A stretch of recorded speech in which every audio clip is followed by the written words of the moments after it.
ठीक है बेटा, करते हैं आज की क्लास शुरू। सभी ठीक हो, स्वस्थ हो, मस्त हो ना यार? करें शुरू। पिछली क्लास में हमने नाभिक का घनत्व पढ़ा था, ठीक है। एक बार हम फिर उसको रिवाइज करते हैं। नाभिक का घनत्व,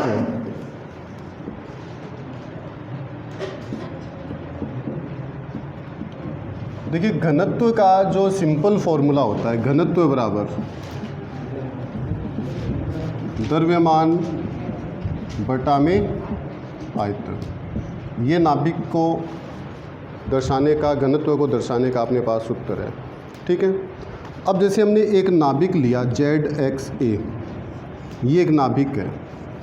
A यहाँ पर द्रव्यमान संख्या है, X उस तत्व का प्रतीक है और Z परमाणु क्रमांक भी कह सकते हैं, नंबर ऑफ प्रोटॉन भी कह सकते हैं, ठीक है। तो अगर किसी नाभिक में न्यूक्लियॉन्स, किसी एक न्यूक्लियॉन, क्योंकि नाभिक में कौन होते हैं? प्रोटॉन और न्यूट्रॉन, उनको संयुक्त रूप से हम क्या बोलते हैं? न्यूक्लियॉन कहते हैं। तो एक न्यूक्लियॉन का जो द्रव्यमान है, एक न्यूक्लियॉन का द्रव्यमान, वो हमने माना कितना है? स्मॉल m है, ठीक है। तो कुल द्रव्यमान कितना हो जाएगा? कुल द्रव्यमान m इंटू a हो जाएगा। समझ में आया ना बेटा? ठीक है। और नाभिक की त्रिज्या कितनी होती है? हमने पढ़ रखी है नाभिक की त्रिज्या का फॉर्मूला। नाभिक की त्रिज्या का फॉर्मूला पढ़ा है ना, R बराबर R0 a की घात 1/3। R0 एक कांस्टेंट है। देखिए नाभिक के साइज के बारे में अलग अलग वैज्ञानिकों ने अलग अलग एक्सपेरिमेंट किए हैं, बहुत सारे एक्सपेरिमेंट इसके ऊपर हुए हैं। रदरफोर्ड के जो शिष्य थे, क्या नाम था उनका, याद है क्या किसी को? गाइगर और मार्सडेन। इन्होंने अपना एक एक्सपेरिमेंट किया जिसे अल्फा कण प्रकीर्णन प्रयोग कहते हैं, ठीक है ना। अल्फा कण प्रकीर्णन से उन्होंने नाभिक के साइज को बताया। कुछ जो साइंटिस्ट थे उन्होंने क्या किया? इलेक्ट्रॉन को लिया, ठीक है। इलेक्ट्रॉनों को यूज करके भी नाभिक के साइज को बताया। और कुछ वैज्ञानिकों ने न्यूट्रॉन्स को लेकर भी नाभिक के साइज को बताया। क्लियर है ना सभी को? तो रदरफोर्ड के शिष्यों गाइगर मार्सडेन ने जो अपना एक्सपेरिमेंट किया, जिसको हम रदरफोर्ड का अल्फा कण प्रकीर्णन प्रयोग भी कहते हैं, ठीक है ना। पर एक्चुअल में ये किसने किया था? गाइगर और मार्सडेन ने। अपने प्रयोग में उन्होंने नाभिक के निकटतम पहुंच की दूरी को ज्ञात किया, जो 10 की घात -14 मीटर थी। इस आधार पर उन्होंने बताया कि नाभिक का जो साइज है वो 10 की घात -14 मीटर की कोटि का होता है, ठीक है। और इस दौरान उन्होंने जो अल्फा कण यूज में लिए, उनकी जो एनर्जी थी कितनी थी? ये याद रखना बेटा, ये छोटी छोटी बातें हैं ना, बहुत इम्पोर्टेंट हैं। क्योंकि इस बार एग्ज़ाम में क्या आएंगे? केवल बड़े प्रश्न ही नहीं आएंगे, शॉर्ट आंसर टाइप क्वेश्चन भी आएंगे, ऑब्जेक्टिव क्वेश्चंस भी आएंगे। तो वहाँ पर ये छोटी छोटी बातें हमें आधा 1 नंबर दिला देगी। और बूंद बूंद से क्या होता है? घड़ा भरता ही है। समझ गए ना? हम चीज़ों को अगर इग्नोर करते चलेंगे तो मतलब नंबर आधा आधा भी अगर कम होता है तो बहुत सारे नंबर कम हो जाते हैं अपने, ठीक है। और अल्फा कण प्रकीर्णन प्रयोग के आधार पर उन्होंने क्या बताया कि जो नाभिक की त्रिज्या है वो 4 × 10⁻14 मीटर है। समझ गए? इलेक्ट्रॉन प्रकीर्णन प्रयोग भी किया गया, ठीक है। सोने की जो पन्नी थी, गोल्ड फॉइल जो थी, उसके स्थान पर सिल्वर को भी यूज किया गया, ठीक है ना। सिल्वर फॉइल को जब यूज किया तो त्रिज्या 2 × 10 की घात -14 मीटर प्राप्त होती है, ठीक है। जब हम अल्फा कणों के स्थान पर इलेक्ट्रॉन को यूज करते हैं तो इलेक्ट्रॉन प्रकीर्णन कहलाता है वो।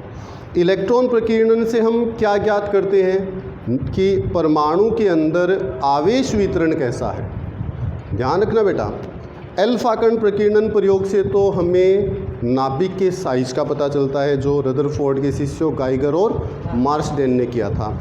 जबकि इलेक्ट्रॉन प्रकीर्णन हम करते हैं, इलेक्ट्रॉन की बौछार हम किस पर करते हैं? स्वर्ण फॉइल पर करते हैं, सोने की पन्नी पर, पतली पन्नी पर।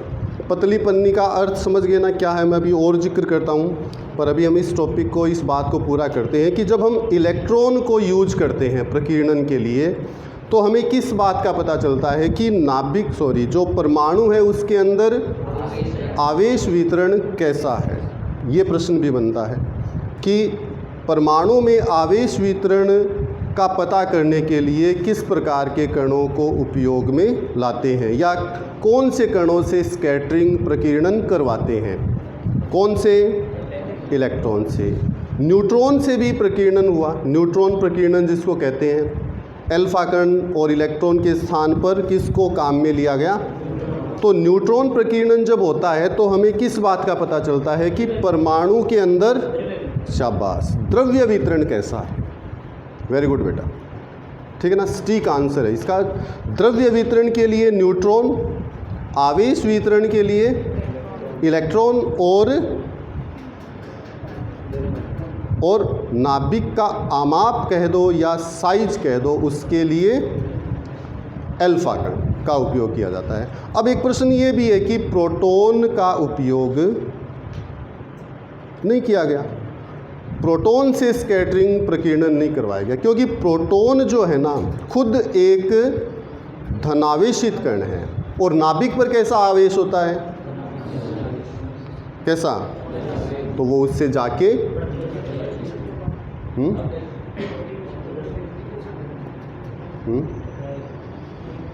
उसके जाके चिपक जाएगा।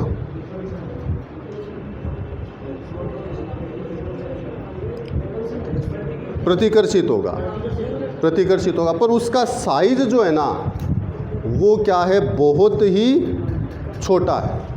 प्रोटॉन का जो साइज है वो बहुत ही छोटा है, इस कारण प्रोटॉन से प्रकीर्णन की प्रक्रिया है वो नहीं, ठीक है ना।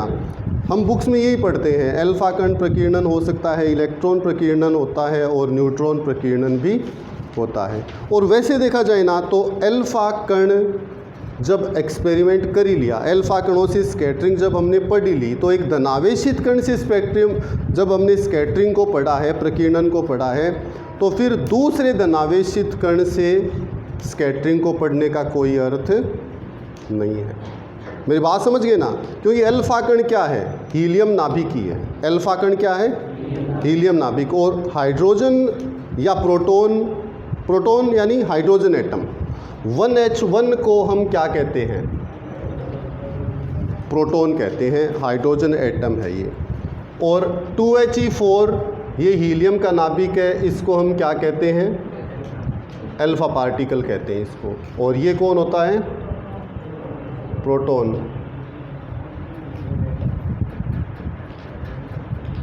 तो जब इससे स्कैटरिंग हो गई तो इससे स्कैटरिंग की आवश्यकता, क्योंकि दोनों धनावेशित हैं और हमने एक धनावेशित कण से स्कैटरिंग को करवा लिया है। इलेक्ट्रॉन कुछ अलग क्वालिटी रखता है और न्यूट्रॉन भी कुछ अलग क्वालिटी रखता है। इलेक्ट्रॉन की क्वालिटी तो ये है कि वो नेगेटिव चार्ज है, वो ऋण आवेशित कण है, और न्यूट्रॉन की क्वालिटी क्या है कि वो निरावेशित कण है। अल्फा कण से उनकी जो नेचर है, उनकी जो क्वालिटीज़ है वो भिन्न है। क्लियर है ना सभी को? तो हाइड्रोजन यानी कि परमाणु को स्कैटरिंग के लिए यूज नहीं किया गया। तो रदरफोर्ड ने जो एक्सपेरिमेंट किए, अलग अलग तरीके से एक्सपेरिमेंट किए, जो अल्फा पार्टिकल थे उनकी एनर्जी को भी अलग अलग रखा। ये जो हमें चीज़ प्राप्त हुई है वो किस एनर्जी पर प्राप्त हुई है? ध्यान रखना है हमें, 5.5 मेगा इलेक्ट्रॉन वोल्ट एनर्जी पर ये चीज़ हमें प्राप्त होती है। क्लियर है सभी को? अब उसने अपने एक्सपेरिमेंट को बहुत तरीक़ों से दर्शाया, एनर्जी को कम किया, ठीक है, और भी काम कुछ किए, जैसे गोल्ड फॉइल को हटा दिया, उसकी जगह सिल्वर फॉइल को यानी कि चांदी की परत को काम में लिया, ठीक है। तो उन्होंने अपने एक्सपेरिमेंट से ये पाया कि जो नाभिक का आयतन है वो द्रव्यमान संख्या के समानुपाती होता है। आयतन जो है वो किसके समानुपाती होता है? द्रव्यमान संख्या के। और आयतन क्या होगा अगर नाभिक की रेडियस को कैपिटल आर से लिखता हूँ? क्योंकि 99% जो एक्सपेरिमेंट है या जो बुक्स में बातें लिखी हैं वो ये दर्शाती है कि नाभिक की जो शेप है वो गोल है, पर कई कंडीशन में इसको हम इलिप्टिकल भी ले सकते हैं, इलिप्टिकल भी लिया जाता है, दीर्घवृत्तज भी लिया जाता है कुछ कंडीशन में, ठीक है। तो रदरफोर्ड के जो एक्सपेरिमेंट थे, अलग अलग जो तरीक़ों से उसने एक्सपेरिमेंट किया, उसने ये पाया कि नाभिक का जो आयतन है वो किसके प्रोपोर्शनल होता है, किसके डायरेक्टली प्रोपोर्शनल होता है, वो द्रव्यमान संख्या के। और गोले का आयतन जिसकी रेडियस कैपिटल आर है और समानुपात में है। समझ में आया या नहीं आया? ये बात जच्ची क्या सभी को? यानी कि V जो है, आयतन जो है वो द्रव्यमान संख्या के, ठीक है ना बेटा। एक फॉर्मूला आया था, उस फॉर्मूले को हालांकि बुक के अनुसार तो डायरेक्ट याद करना है, पर मैं तुम लोगों को समझा रहा हूँ इस चीज़ को, ठीक है ना, कि जो नाभिक की रेडियस है उसको निकालने का फॉर्मूला अपने पास है, पिछली क्लास में हमने पढ़ लिया है ना, रट लिया है उसको, पर एक्चुअल में वो फॉर्मूला कैसे बना वो हम पढ़ रहे हैं यहाँ पर, ठीक है ना। यानी कि आयतन वाला टॉपिक एक बार मैं रिवाइज कर रहा हूँ, ठीक है। अब देखिए इस चीज़ को वापस मैं लिखता हूँ यहाँ पर, तो इसमें कुछ और भी चीज़ कॉन्स्टेंट है क्या? आर कौन है? नाभिक की त्रिज्या। अलग अलग नाभिकों की जो त्रिज्या है वो अलग अलग हो सकती है, तो कॉन्स्टेंट नहीं है। ए द्रव्यमान संख्या भी कॉन्स्टेंट नहीं है। 4/3 भी तो है यार, 4/3 पाई भी तो इस चीज़ को मैं ऐसे नहीं लिख सकता क्या? r³ प्रोपोर्शनल टू ए, यानी कि नाभिक की तीसरी घात, नाभिक की त्रिज्या की तीसरी घात, नाभिक की त्रिज्या की किसके समानुपाती होती है? द्रव्यमान संख्या के समानुपाती होती है। क्लियर हुआ सभी को? समानुपात के चिन्ह को हटाएंगे उससे पहले एक काम और कर देता हूं, मैं इसका घन मूल ले लेता हूं, क्यूब रूट। घन मूल लेना समझते हो ना, जैसे वर्गमूल लेते हैं हम, तो ये सिंबल किसका है और घन मूल का सिंबल यहाँ पर हम, पता है सभी को, मेरे होनहार जवानों को सभी को पता है, ये सभी भक्तजनों को ये बात पता है ना? ठीक है। तो इसका घन मूल लिया, क्यूब वाली राशि का अगर हम क्यूब रूट लेते हैं तो आर समानुपात ए की घात, बेटा तो जच्ची यानी जच्ची बात बताओ, क्लियर है सभी को? समानुपात के चिन्ह को हटा दीजिए, तब r बराबर r0 ए की घात। तो वो जो फॉर्मूला था ना बेटा, बुक में नहीं है ये चीज़, ध्यान रखना, बुक में ये चीज़ नहीं है, ठीक है ना, पर मैंने इसको बता दिया है ताकि तुम लोग अगर कभी भूल भी जाओ ना इस चीज़ को तो इस प्रकार से उसको स्थापित कर सकते हो। पर याद ये रखना है कि आयतन डायरेक्टली प्रोपोर्शनल टू द्रव्यमान संख्या, मास नंबर के वो समानुपाती है, उसको हल करते चलो। तो r बराबर r0 a रेज़ टू 1/3। अब यहाँ पर r0 जो है वो निश्चित रूप से कौन है? एक r0 जो है वो निश्चित रूप से ही कौन है? कांस्टेंट है। तो मेरे पास ये फॉर्मूला है बेटा, r बराबर r0 a की घात 1/3, ठीक है। इस चीज़ को मैं क्लियर कर रहा हूँ। यहाँ से दिक्कत आई है तो बता सकते हो बेटा, कोई दिक्कत आनी भी नहीं चाहिए यार, या आ रही है? नहीं आ रही ना, मतलब अगर हम इस चीज़ को है ना, न्यूक्लियर फिजिक्स एक ऐसा पार्टिकल है फिजिक्स का जो हमें प्रथम दृष्टया बोरिंग लगता है। पहली नज़र में जब हम इसको देखते हैं ना तो ऐसे लगता है कि ये बहुत बोरिंग है, पर एक्चुअल में ये बहुत इंटरेस्टिंग है, ठीक है ना। तथ्यों पर आधारित चीज़ें बेटा, गप शप नहीं है। कुछ लोगों ने हालांकि भ्रमित किया है, कुछ मैं नाम नहीं लूँगा, ठीक है ना, जो आज धरातल पर नहीं है उनका मैं नाम नहीं ले रहा हूँ कि उन्होंने हमें गलत बताया है, पर उसके पीछे कुछ रीज़न ज़रूर थे।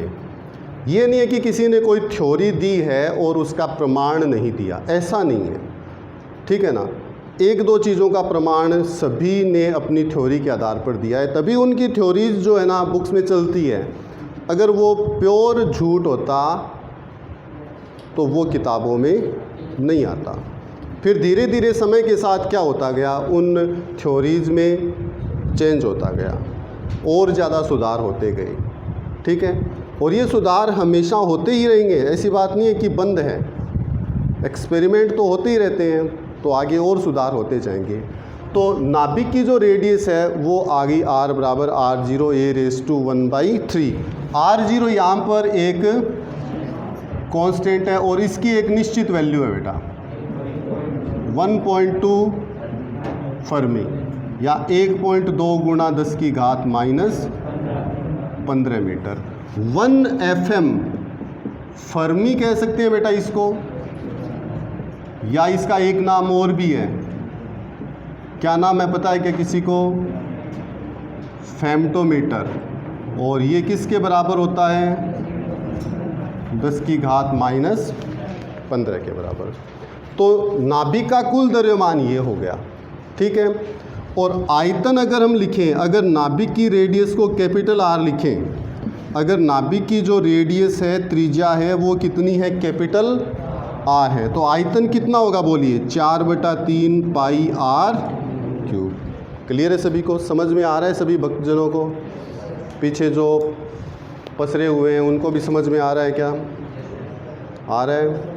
सभी बुजुर्ग प्राणी 4-4 इंच आगे खिसक जाएंगे, ठीक है। तो इसको हम ऐसे लिख सकते हैं 4/3 पाई, r के स्थान पर r0 a⁻1/3 और इसका क्या किया मैंने बताओ? मैंने r की जो वैल्यू थी वो यहाँ पुट कर दी, तो ये मेरे पास आ गया 4/3 पाई r0³ एंड ये कौन है? आयतन है। क्लियर है सभी को? और अभी हमने घनत्व लिखा ही है बेटा, घनत्व रो बराबर द्रव्यमान बटा आयतन।